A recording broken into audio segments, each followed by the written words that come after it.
बदनामी करण्याचा प्रयत्न कुणी करू नका, माझी एवढी तुम्हाला विनंती आहे. सुनील शेळकेची बदनामी होत नाही, परंतु या मावळ तालुक्यातल्या प्रत्येक व्यक्तीची त्यामध्ये बदनामी होते, माझ्या नेत्याची बदनामी होते. आणि म्हणून पैसा करता आमदार झालेला नाहीये. जिथं जिथं जे लागेल, जे करता येईल ते करण्याचा आपण सर्वांच्या आशीर्वादाने मी प्रयत्न केला. ज्यांनी ज्यांनी मला मागच्या 5 वर्षामध्ये जो निधी दिला, ज्यांनी आर्थिक मदत केली, कुणी CSR फंडातून मदत केली, अनेक कंपन्यांच्या या ठिकाणी डायरेक्टरना देखील अजून माहित नाही किंवा मला देखील माहित नाही, परंतु अनेक जण तयारी करतायत. प्रत्येकाला संविधानाने अधिकार दिलेला आहे. कुणी विधानसभेला, ग्रामपंचायतीला किंवा लोकसभेला उभं राहू शकतो. जनतेची विश्वासार्हता घेऊन जर जनतेला पटलं तर तुम्हालाही आमदार खासदार करतील. परंतु मला एवढं सांगायचंय, तुम्ही तुमची इच्छा व्यक्त करत असताना मावळच्या मायबाप जनतेला दहशतीखाली आणू नका.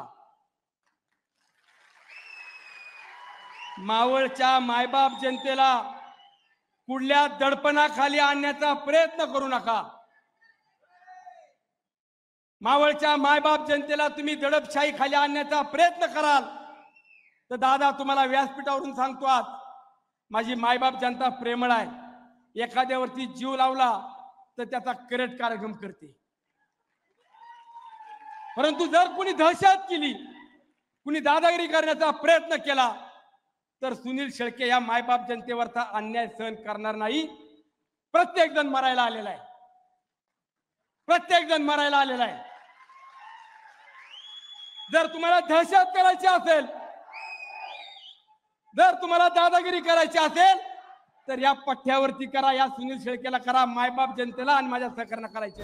आज जरा आमचा सुनील जरा गाडी गरम होती, जरा सबुरीने घ्यायचं. आपल्याला सगळ्यांची गरज आहे. आपल्याला उगीच कोणाला नाराज करायचं नाही, कारण त्याच्यातनं फार काही साध्य होत नाही. एक गोष्ट खरी आहे, खूप काम केलं आणि जर कुठेतरी त्रास व्हायला लागला तर मनाला वेदना होतात, मनाला दुःख होतं. त्याच्यातून आम्ही यावेळेस सगळ्या घटकाला न्याय देत असताना वारकरी संप्रदायाला देखील दिंडीच्या माध्यमातून मदत केली. तीर्थक्षेत्र दर्शन आज महाराष्ट्रामध्ये सुरू झालंय.